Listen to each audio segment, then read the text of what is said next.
Good morning and welcome to this Dawn Busters challenge. We have two Kentucky straight bourbon whiskeys, both from Heaven Hill, one of the big United States distilling companies. There's a lot of brands in the United States, but there's not really that many distilleries as you would think by just looking at the brands. Well, here's Evan Williams Green Label, not even listed on their website. This one's 80 proof, sour mash, charcoal filtered.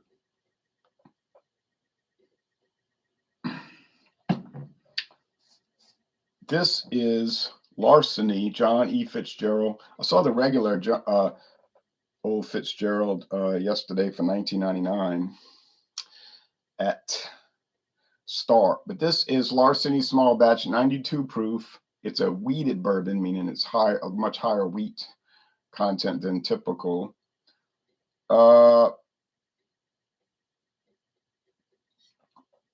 Runs about $26, but my friend David got it for $13 at Bromart on the sale, so he gave me a bottle. He got a great deal. Thank you, David. This was $4.99. This half-size bottle. I bought two halves, so I got a whole, which was $9.98. So $9.98 versus, I say 13, but really you're going to pay about 26. You're going to pay twice. Don't go looking for Larceny Small Batch for $13 because you're not going to see it. Unless you're in Louisiana, and in this, you're probably still not going to see it anymore. Foil cap cover, plastic foil cap cover. Real cork, a real hunk of cork. Not rubber, not pressed together cork, but a real chunk of cork. All right, nice looking. Introduced 1955. I know the distillery's been around since 1783. I understand that. Well, it's owned by Heaven Hill now. I don't know if the original distillery even exists. But the brand Evan Williams was from 1955. Just like Jim Beam is only from 1938, even though the distilling company is from 1795. Here we go. The Larceny is more closer to copper, 92 proof, introduced in 2012. And this is closer to gold. So there is a little divergence on appearance. So I got to be careful.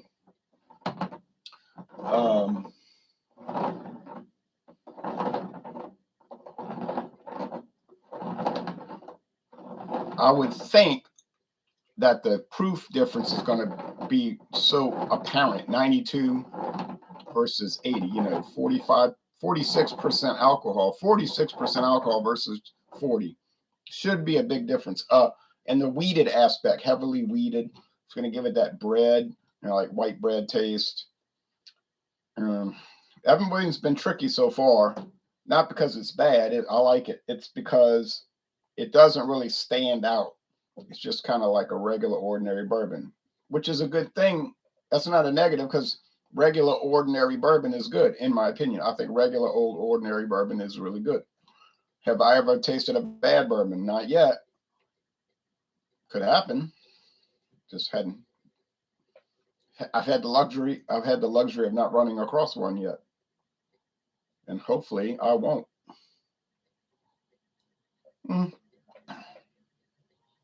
Charred oak,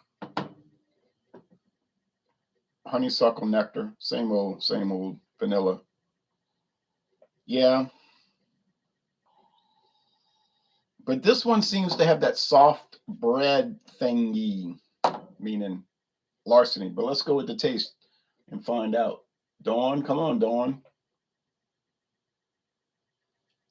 I had to put on that lamp. And this monitor is failing. I got to get a new one. It's going down.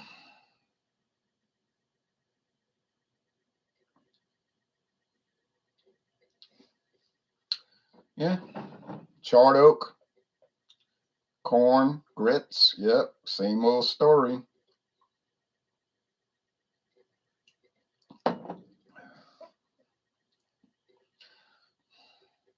You get even more charred oak over here. I guess you do get that softness from the wheat.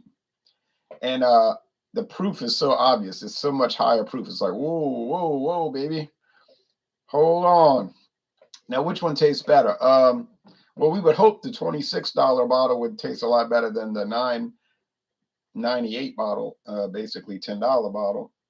You know, $16 difference. You would hope it would be better.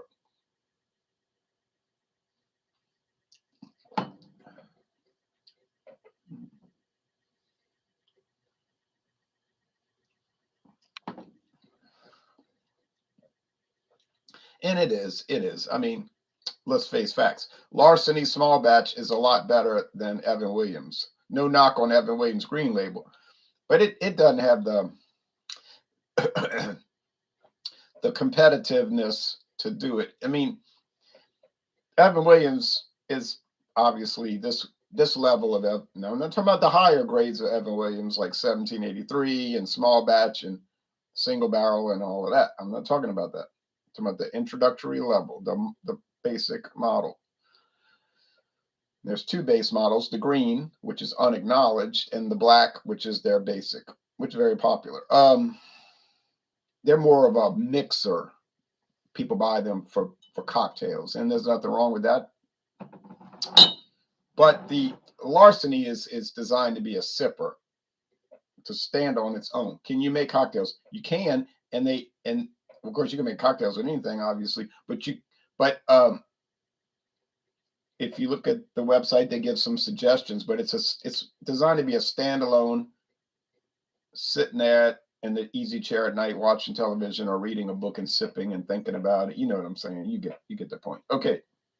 It's supposed to enjoy the flavors it has on its own.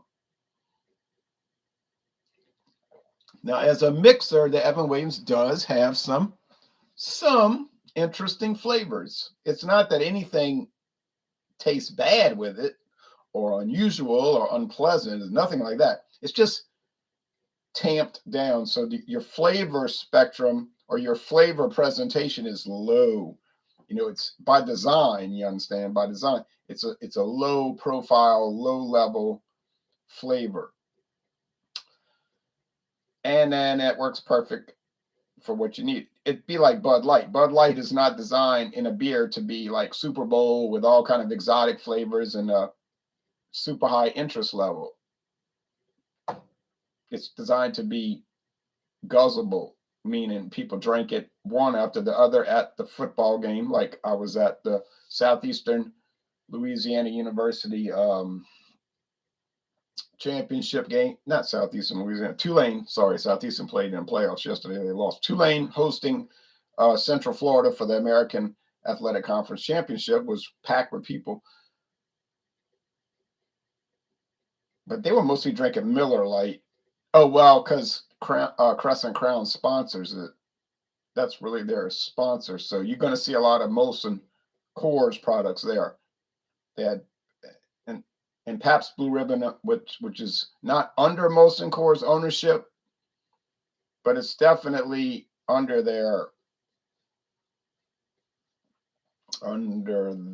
distribution lineup and their production lineup. So but technically not owned by it, but it's not owned by them. But so that was there. Pabst Blue Ribbon for $3 a can.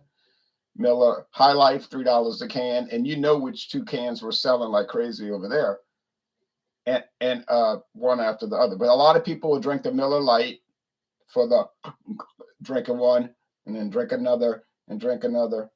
They're not going to sit there at the game talking about, oh, look at the intricate flavors of Miller Lite. I just can't get over it. It's so incredible.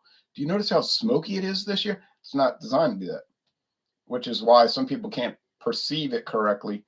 They'll say, well, I was drinking Bourbon County Flippant's Endive version, 15.9. It cost me $23. And that one's much more intricate than Miller Lite. Why would you drink Miller Lite? Well, I mean, you know, it's like a nonsensical statement to even make.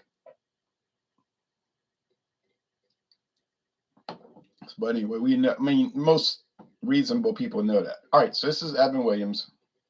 There we go. Got it. but can't say it was much of a challenge really, because it wasn't much of a challenge, and I didn't think it would be much of a challenge. Now, what about the last two? The what are the last two? I can't remember. I know I have Bellows bottled in Missouri, but it's not from Missouri, but it's bottled in Missouri. Got Bellows. I got that was the cheapest price for bourbon ever. Which is cray cray, as they say on the internet. But what's the other one? Y'all want to see what I got yesterday before I went to the game? I had to walk all the way back to my car too.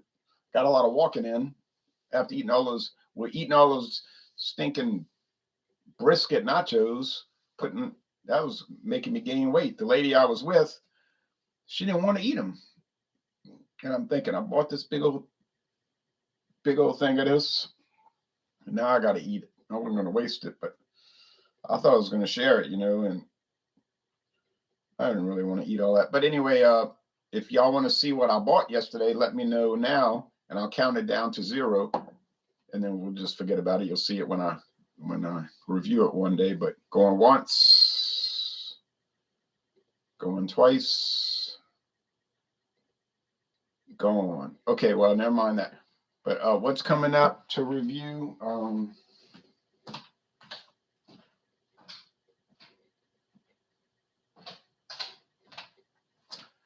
Oh, how could I forget? Well, how could I forget? Because I couldn't remember. Oh, it's George Dickel Superior number 12, the George Dickel number 12. Not age 12 years. People think that. And I've even seen liquor web store websites where they'll say 12-year-old. It's not. It's a. Do they call it the number 8 and the number 12 to make people think it's age 8 and 12 years? Probably. But they can't get in trouble over it because they don't claim it's age 8 or 12 years. They just say it's the number 8 recipe and the number 12 recipe. They claim this is what they're saying on there. We made all these recipes to come out with a new George Dickel, and the two we picked in 1964 to sell was the number 12 and the number 8. I mean, it could be true. Budweiser did the same thing with their experimental packet in 2012, and they came out with Black Crown, which bombed. But anyway, and that replaced the George Dickel.